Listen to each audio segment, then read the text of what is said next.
All right, we'll go ahead and kick things off. Welcome to our grad student panel for the pre-health conference. Welcome back to the people that were here at our earlier dental professionals section, and welcome to all of our panelists. Thank you guys for being here and taking time out of your Saturday. I'm sure you had other things that you might want to be doing. But so basically I'll have each of you guys introduce yourselves quickly, and then we'll go ahead and get started with questions. Just Jocelyn, would you like to kick us off? Yeah, no problem. My name is Jocelyn Lagaki, and I'm a second year dental student at Mosdo, AT Still University, and I am from Chicago. And a fun fact about me is I come from a family of dentists. My dad's a dentist and my sister's also a dentist. Very cool. Allie, would you like to go next? Yeah, I'm Allie Orwig. I am a D4 at Iowa, and I don't have any dentists in the family. Nimrita, would you like to go next? I'm Nimrita. I go to University at Buffalo Dental School, and I'm a first year. And a fun fact about me is I'm the first in my family to go to college here, and as well be the first to go to dental school too. Very cool. Aman, if you'd like to go next. My name is Aman. I'm fourth year at the University of Utah School of Dentistry, and I'm originally from Seattle area. And fun fact about the school is that it's actually only about 6 years old now, so it's relatively new. Cool. Emily, if you'd like to go next. Sure. So I'm Emily. I'm also at the University of Utah School of Dentistry. I'm in my fourth year. And I guess fun fact is I'm originally from Georgia, but fell in love with the West. So here I am. Cool. And then Bradley. Good morning, everyone. My name is Bradley. I'm a third year dental student right now at UCSF. I'm actually originally from Wisconsin, so also from the Midwest. Moved out to San Francisco for dental school. Fun fact about UCSF is that we are the #1 NIH funded dental research institution in the country. Really cool. Nice to meet all of you guys. So just to kick things off, pretty common question amongst most people. Why did you choose dental school, and were you considering any other graduate programs like going into medical school or something like that? Allie, would you want to start us off? Sure. So I consider myself lucky. I fell into dentistry. Like I said, I don't have any dentists in the family or anything like that. Back in high school, I job shadowed a dentist, and he was the happiest person that I knew. And I said, if I love my job half as much as he does, I will be all right. And so stuck with it ever since. Bradley, do you have any thoughts? So I decided in high school that I wanted to do dentistry. So I'm kind of in the same boat that I wasn't really considering many other professions. I think if you have a passion for medicine, there's a lot of different ways that you can go, but with dentistry, people often focus on, being your own business owner if you want to work in private practice, making your own decisions. The work-life balance of potentially being able to work less hours for more money. There are a lot of things that can go into it. For me, it was just being passionate about the mouth itself and about, restoring people's confidence and, having them have smiles that they're proud of. So I think you can rationalize it a lot of different ways, but at the end of the day, it's kind of comes down to what you're most passionate about within the field of medicine. Very cool. Aman, did you have any thoughts on why you chose dental school and if you were considering any other type of career path in medicine?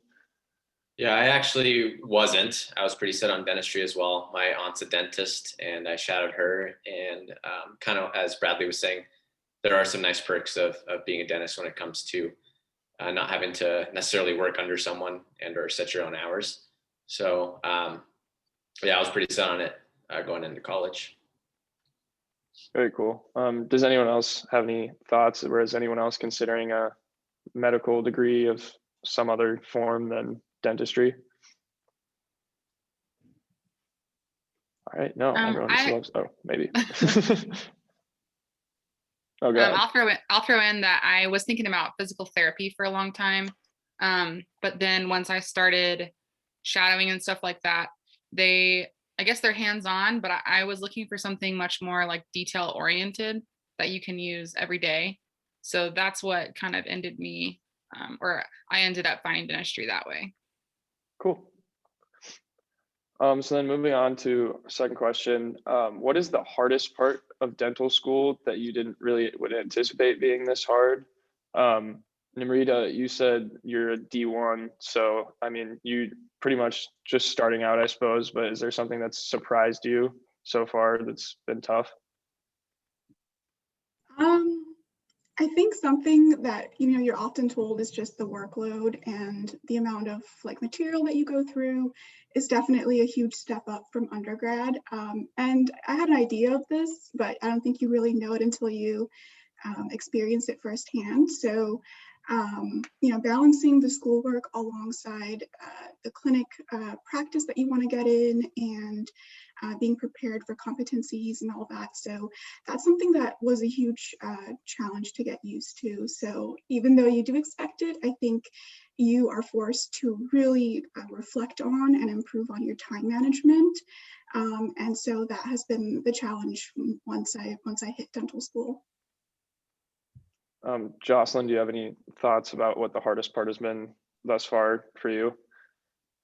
I would say definitely D1 year is like trying to figure out the whole studying aspect and like which way to study works for you, not necessarily how you studied in undergrad or high school or whatever is going to work for you in dental school. So then I kind of took the approach of studying by myself and then doing group studying to like make the concepts concrete. So I would say maybe the first month or so figuring that out was a challenge. And then Emily, was there anything that surprised you about dental school that was like surprisingly difficult, or was it all pretty much anticipated? I would just say like you don't really know how much the workload is until you're in it. But I think the hardest part is really school life balance with personal life balance, because it is important to have that separation in that first year of dental school. You pretty much don't have a separation. So figuring that out was pretty important. Yeah. So then like, I guess bouncing off of that, how has dental school affected your social life and time that you would normally spend outside of school? Like what's changed if you want to continue, Emily? Yeah, sure. So the first year I tried to take every Saturday off regardless. I mean, that didn't really always work, but so I had a ski pass just to get me out of the door at least one day a week. Second year was actually a lot harder for us, the first half. So that semester specifically, I didn't really do anything, but it seems like the more effort you put in to try and at least take even a half day a week makes a really big difference in the long run in terms of like making it through your finals okay. Absolutely. Allie, similar question. How's your social life that you were, I suppose, like maybe used to in undergrad? How did that change once you got into dental school? Yeah, I mean, I think one thing to consider is everyone is really in a different scenario. Like some people are married with kids in dental school, some people are, it's kind of an extension of their undergrad. So everyone's kind of in a different boat. So you really, for me, it was helpful to find people that were in a similar situation that I was in. And what we did was Friday nights for us were sacred. There was no studying, no talking about school, nothing like that. We would all just go and hang out, and just having that designated day to take a break, especially in those first and second years when things were tough. It was a really nice outlet to just keep that separation. Absolutely. So then moving on, a lot of questions people have are sort of about your guys' undergrad experience and journey into how you got to dental school. So some people want to know, like what sort of leadership positions did you guys hold in undergrad to be more competitive as an applicant? And like what else did you do specifically like within organizations to improve your application? Bradley, do you have any thoughts on that one? Yeah, so I was really involved in undergrad. All the obvious stuff like the pre-dental society, vice president, those typical positions that they kind of expect everyone to have some involvement with. But I think one thing that can really help you to stand out is getting involved with other organizations that you're passionate about, causes that are close to your heart, but that don't necessarily have to be dental related or even medical related in general. I was in like a cardiovascular health club. I have, so a cardiovascular history. So I was in that, and it was like very public health focused. I was the secretary of like Spanish club one year. And then I did research in like a primate lab at UW-Madison. So I think these were like fun things that kind of rounded out my experience in undergrad, but that were also fun to talk about in interviews. And I think made my story a little bit, more unique and exciting than people who don't do anything besides dentistry. Like I think a lot of schools and admissions programs want to see that you have interests outside of dentistry and want to see other things that you're passionate about and hear how you kind of are pursuing those things as well on the side. So I think that kind of helped me a lot during the application cycle, and it's good to just have passions outside of dentistry because it will kind of consume your life once you enter dental school. Absolutely awesome. Nimrita, you said that you're D1, so you just recently went through this whole application process. What sort of leadership did you have in your undergrad?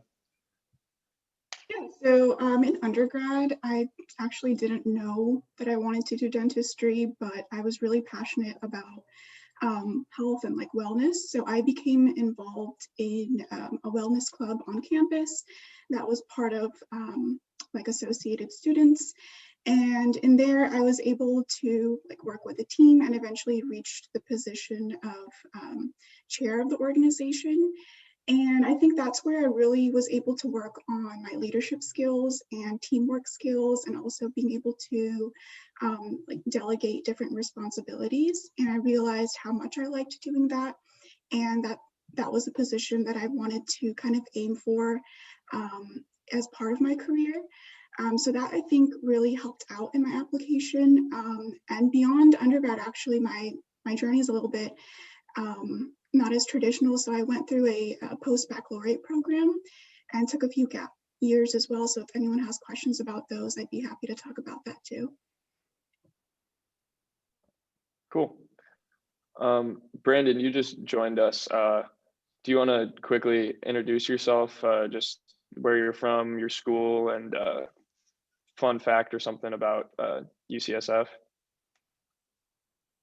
Hi guys, so sorry for, I apologize for coming late. My name is Brandon Chung. I'm a D1 student at UCSF. And a fun fact about myself is that I haven't worn shorts since I've been here. So I'm a SoCal boy, born and raised. So it's been nice to adjust to the weather here. Awesome. Nice to meet you. So then kind of continuing with that last question, Aman, what sort of leadership positions did you hold in undergrad? Yeah, so mine weren't really dental related at all. To be honest, I was a member of the pre-dental society and that was about it. I was lucky enough to play sports in college, so my leadership positions mostly came from that. And just want to echo again, kind of what Bradley said. It doesn't in my opinion, it doesn't necessarily have to be dental related specifically, but if you can get yourself involved in things you honestly enjoy and can make the most of, I think that goes a long way in your application. And if you can talk about those in meaningful ways during your interviews, I feel like the interviewers tend to like that kind of stuff.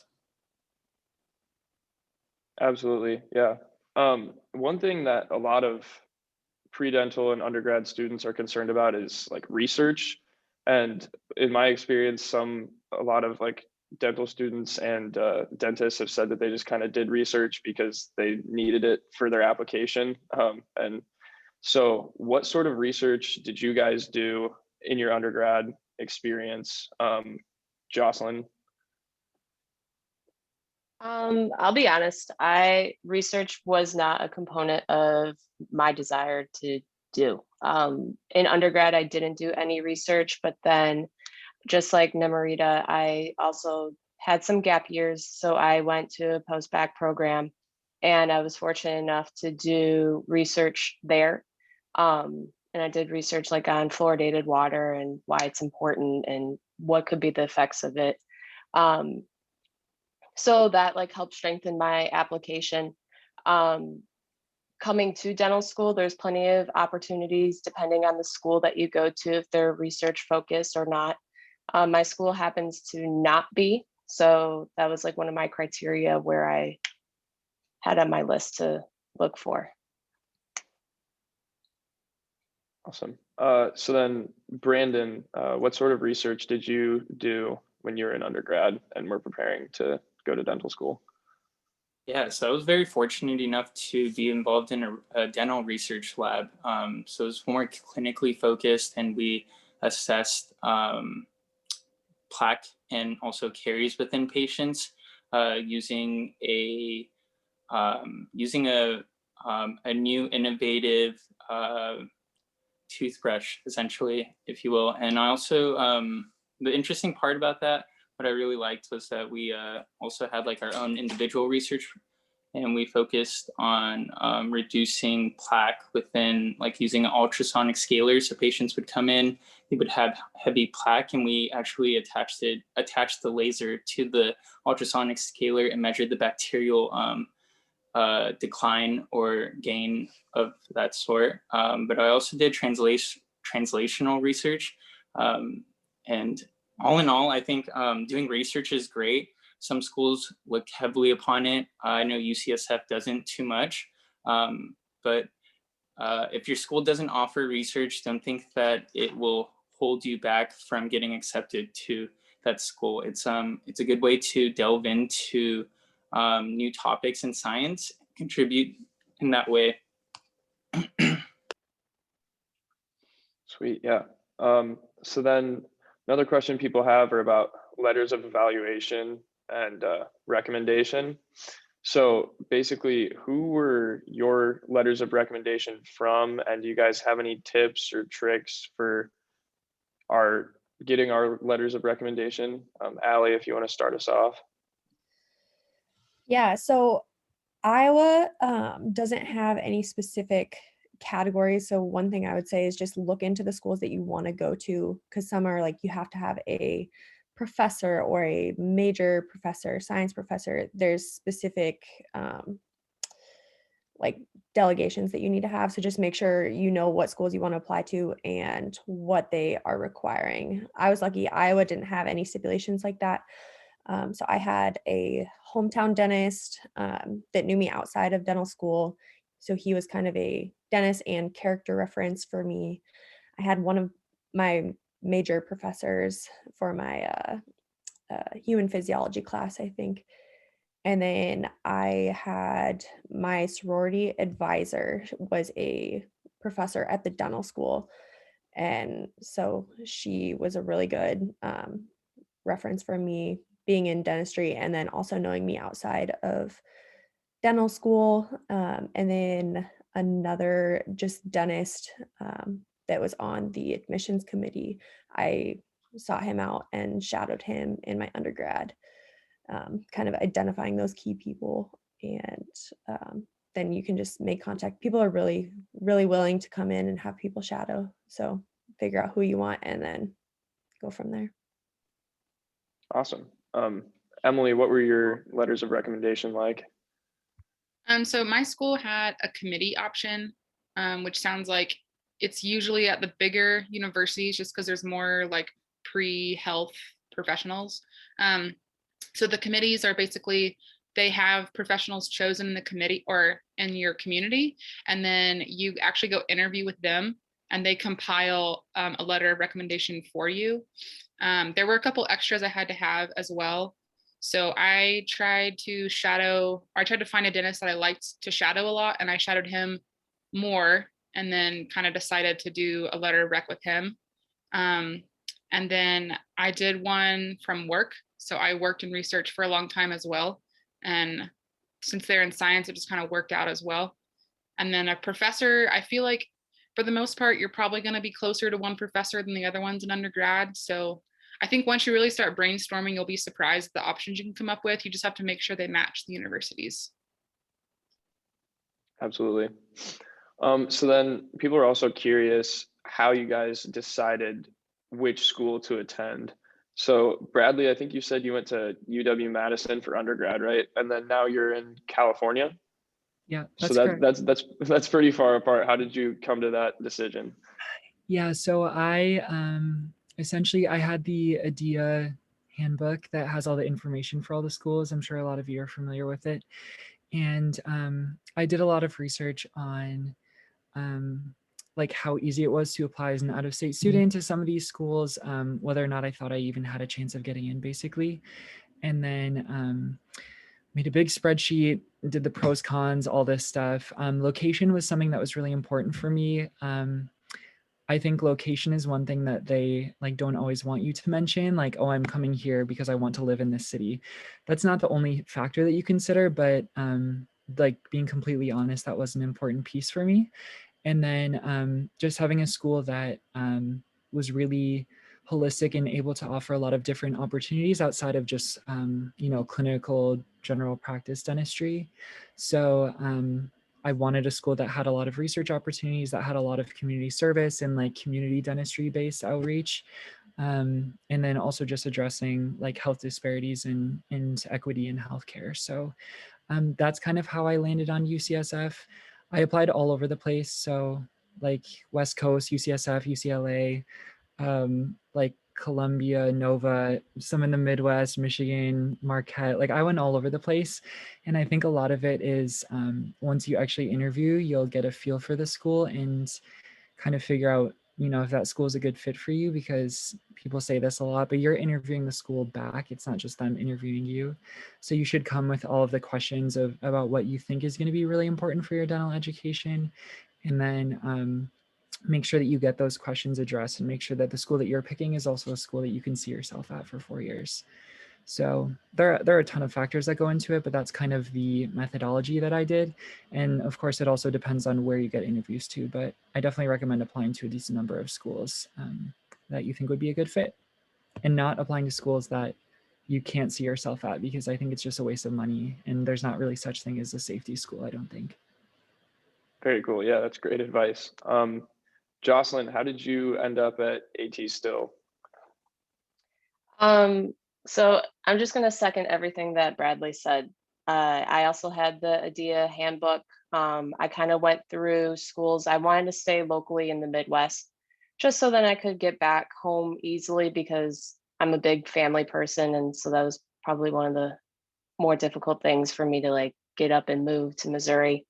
But I would look at like their overall raw requirements of like GPA and DAT score, kind of measure myself up against that. And then I would go into, okay, what is this school's mission statement and do I believe in it?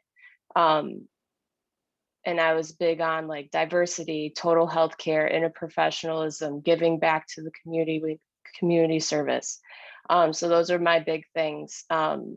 So I also applied to many schools during the application cycles that I did apply to, just to cast a big enough net, because all you need is one acceptance. And Mozo is the one to accept me. And I was very happy and fortunate, because when I came here, it felt like home. The people are very nice and friendly, and their curriculum style just fit with mine. And so it was just a win-win situation. Awesome. So sorry, one second. So Nimrita, how did you decide on Buffalo? Yeah, so I'm actually originally from California. So I went all the way to New York for dental school. So when I was selecting schools, I did something very similar. I looked at the big list of schools, and I also alongside doing my own research, like going on their websites and reading through some of the opportunities that they had there.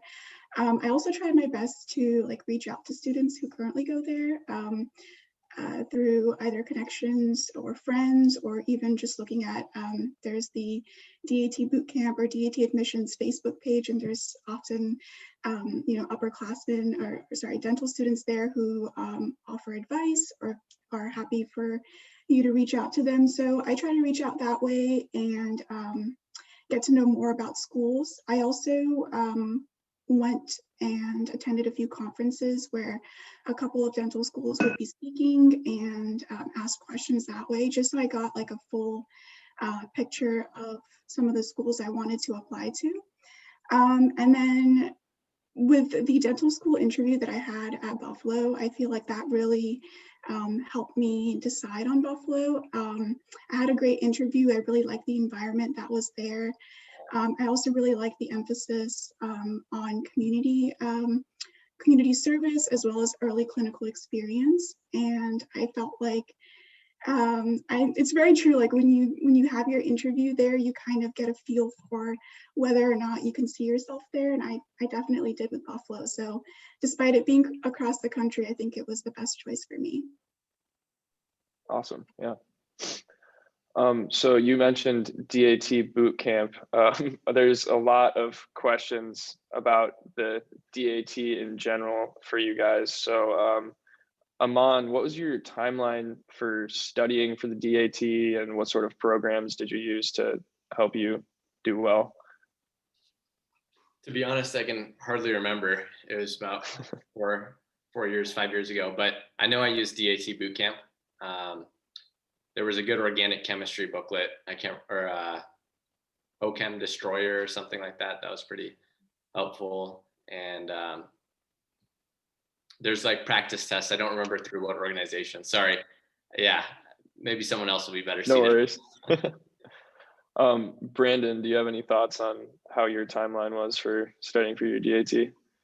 Yeah, so I took my DAT a couple years ago, and I really recommend just focus on using bootcamp, mainly just because it supplies everything. It's well versed, it hits all the subjects. There's a lot of practice tests that, some people don't even actually get through everything. But luckily I found a good way of studying through it. And what really helped me was that Ari, who's the maker of DAT Bootcamp, provided a 10-week schedule, and I kind of adjusted it according to how I study, because realistically the schedule itself was really rigorous. It required a lot of diligence, and I was nowhere near that. I always fell short every day. I was always behind, so I revised my schedule right after the first week because I felt so stressed just being behind the entire time. What I recommend for a lot of pre-dents also is to use Destroyer, but there's only a few sections that I found that was really useful. So for the bio section especially, I feel like I didn't find it that useful because the questions on Destroyer were so random and it didn't really like pertain to DAT Bootcamp's questions at all. Same with OChem. I think OChem was a little bit harder than how the actual DAT turned out to be, but I found math to be very, very helpful. Yeah, so I really recommend using Destroyer for the math section. There's also like new programs called I think DAT Booster and PAT Booster. So I think PAT Booster came out like the year I took it, which was in 2019. And I actually used it and it increased my score significantly. So I recommend using that as well and just sharing with other classmates, sharing a subscription and just using that. And I think there's some other notes for bio. I think it's called Ferrali's notes.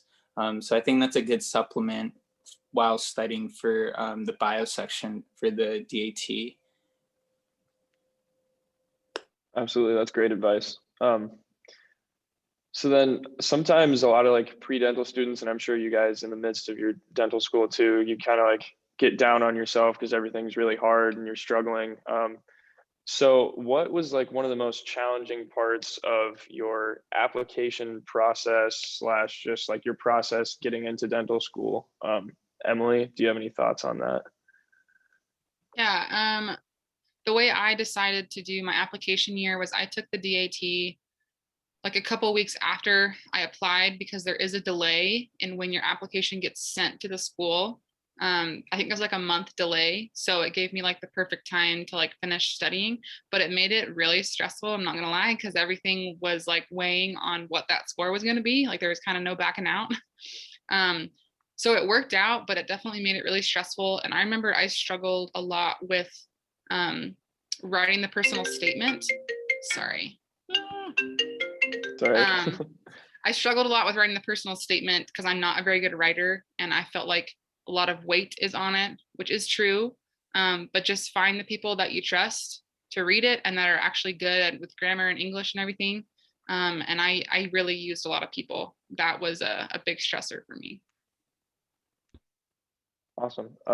Jocelyn, what was a challenging part for you? Like I said, I took some gap years. So I actually applied to dental school for 6 cycles.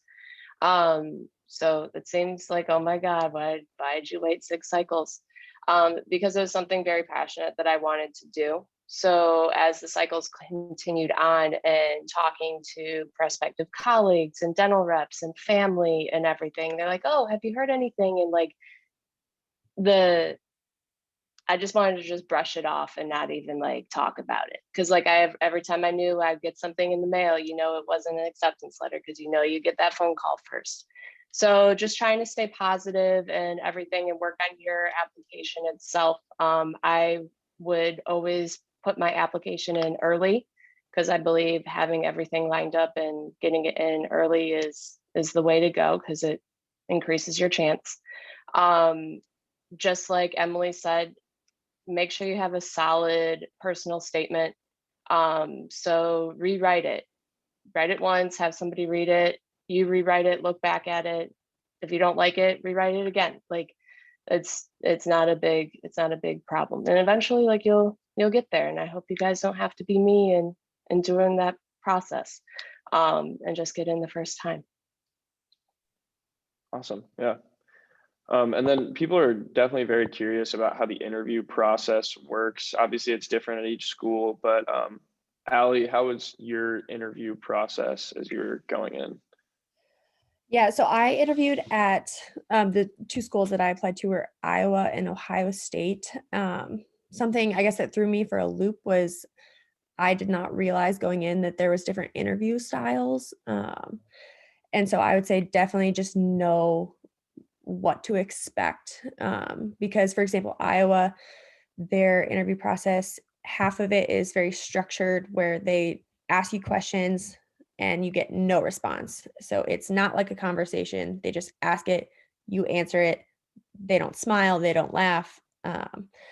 And then the second half is more of a conversation. So then you can interact with the interviewer. And then Ohio State was the multiple mini interviews. So it was kind of like speed dating. And so, I mean, I knew that going in, but I didn't look into it.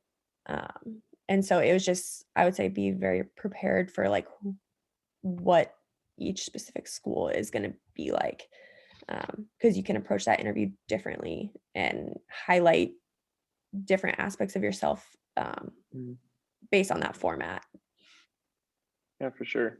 Nimrita, what was your interview process like going all the way from California to Buffalo? Yeah, so for the interview process, I think there's a few tips that I found really helpful. So for sure, knowing the school that you're going to interview at, you can do your research online. I know that SDN, with all the pros and cons that it has, it does have, for some schools, there's some helpful information where prior interviewees share what their experience is like. And from there, you can get little tidbits of info, a little bit of what to expect. For some schools, you know for sure that there's going to be MMI style questions or you know, a certain format of questions. So if you can gather that information beforehand, that's a huge help. And then 2, I would say even early on, and this could also even help out with your personal statement, as you're going through like experiences, pre-dental experiences, shadowing experiences, like keep like a little journal and where you can reflect on how you felt about that moment. I know that I did for all the shadowing experiences I had, where I saw something really cool or something really resonated with me, and I was able to write down my thoughts and emotions there and be able to reference that later on for both my personal statement as well as in coming up with sample answers to potential questions for interviews. And another tip is you can kind of anticipate the general type of questions that they're going to be asking, you know, leadership questions, community service questions, why this school and why dentistry. So what I did is I created like bullet point lists to loosely tie together the few points that I want to hit for each style of question.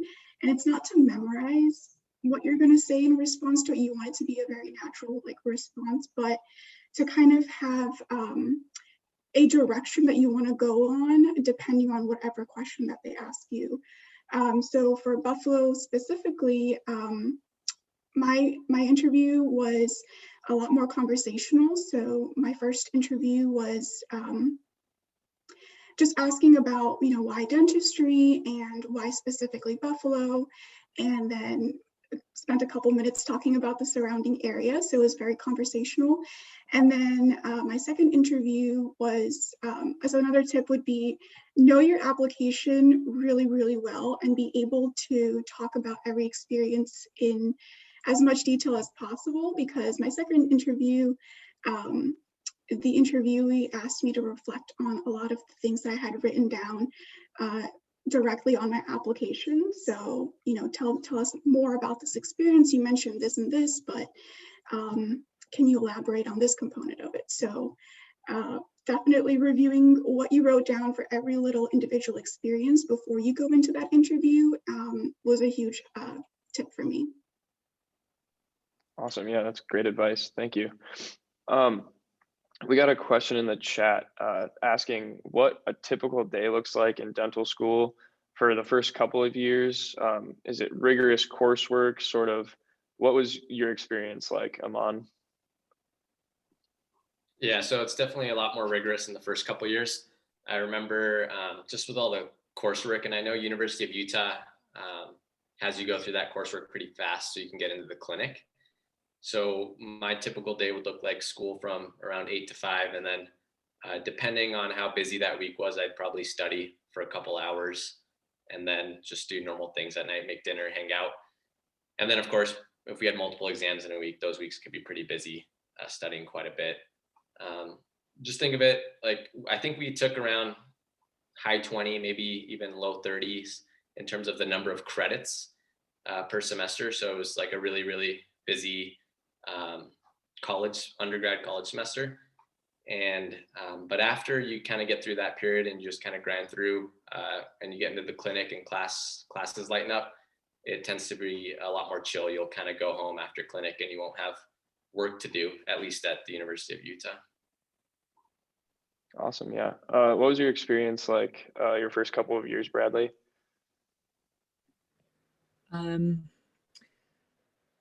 I think that D1 and D2 year are definitely the hardest portions of your dental training. I would say especially D1 at UCSF. I think it kind of flips back and forth depending on the school for which one of those years is harder, which year they pack in more information basically.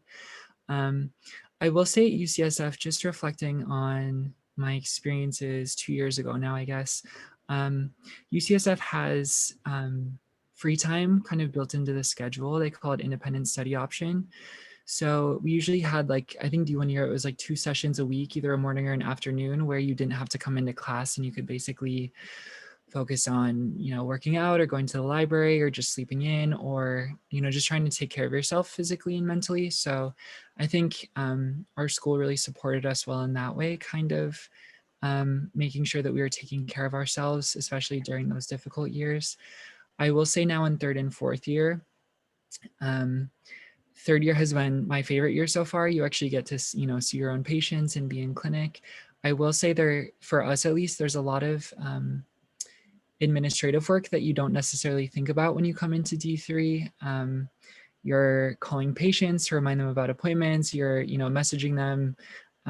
We do like COVID testing before appointments now. So you're always like making sure that your patient got COVID tested before you can drill or do fillings or crowns or things with them. And there's just a lot of kind of the admin stuff that I didn't necessarily expect. So D3 is a lot easier in the sense that you don't really have a lot of didactic coursework, but then it is a lot of kind of feeling like you're managing your own practice in a way. But in general, yeah, my life those first 2 years was basically just class from 8 to 5 or even just 8 to noon, and then working out, going to the library, making dinner. Kind of had a lot of free time on the weekends. So I think it depends on your program too a lot. Cool. Yeah.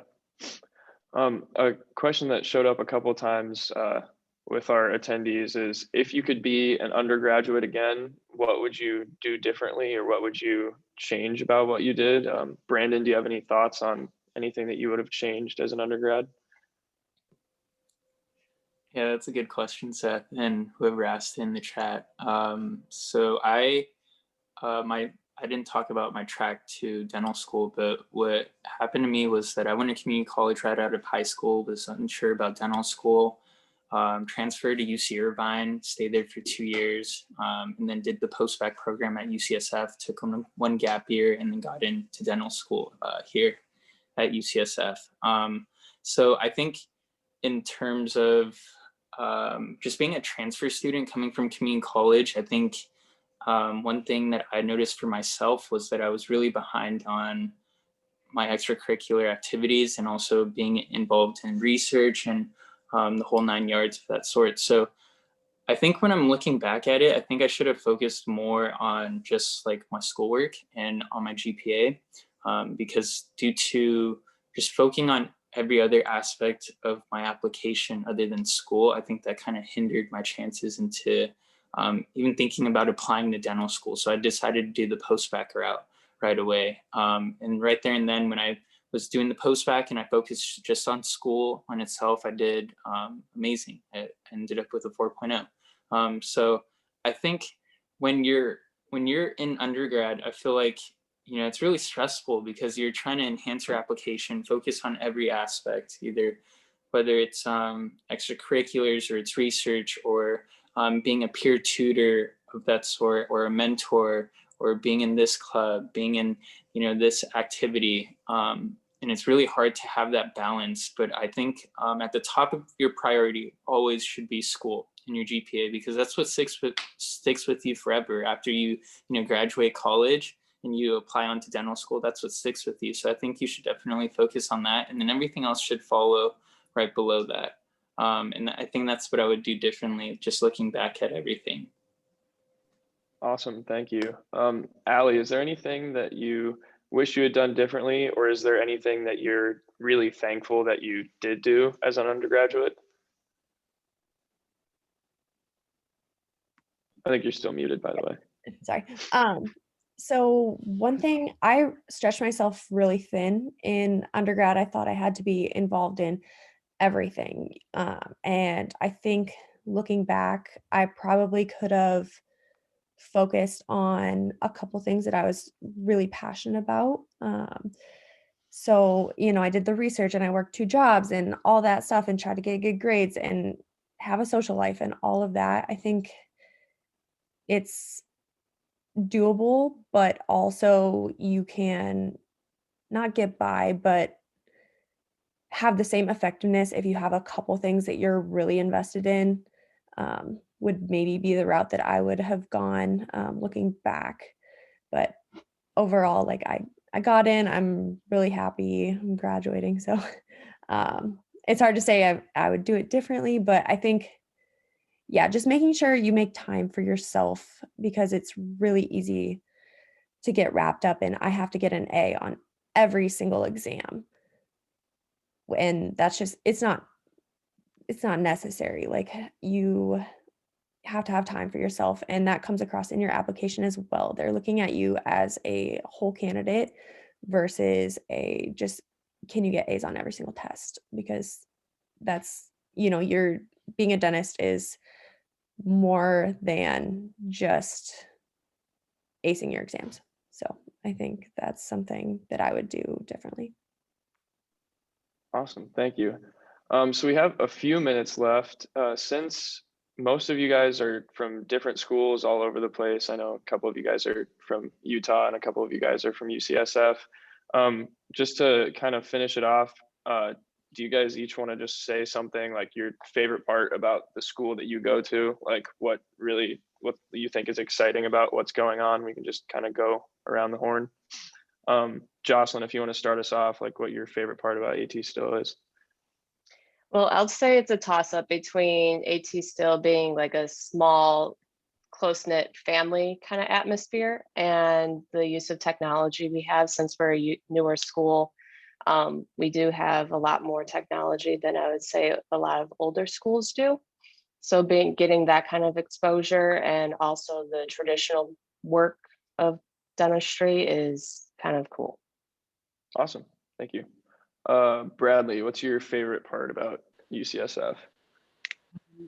I work for the Office of Admissions at UCSF, so I kind of give the like the 60-second, here's everything you should love about it. I want to save some stuff for Brandon, but basically, I liked that UCSF was really committed to like the community service aspect of things, and that they were really focused on addressing, access to care, the crisis really that's happening in the Bay Area. We had a weekly student-run dental clinic that serves the homeless population here. It's on pause right now because of COVID, but they just had a lot of outreach, and I felt like it was really integrated into the education of like caring for the underserved, and also just learning about like social determinants of health disparities, things like that. I will also say, being a student, we're a pass no pass program, and that's probably the biggest blessing that I could ever think of in dental school. It has made my dental school experience, I think, so different than a lot of my friends at other programs that, have a GPA and a class rank and everything. Our classmates are just incredibly collaborative. It's not a competitive environment at all. We all are helping each other, studying, sharing resources and all that. So I think that's another kind of really big thing that I appreciate and like about UCSF. And then also just the opportunities for research that I've mentioned before. I've just had a lot of opportunities to do a couple different research projects. So that's been great if you're kind of research minded as well. Very cool, thank you. Emily, what's your favorite part about University of Utah?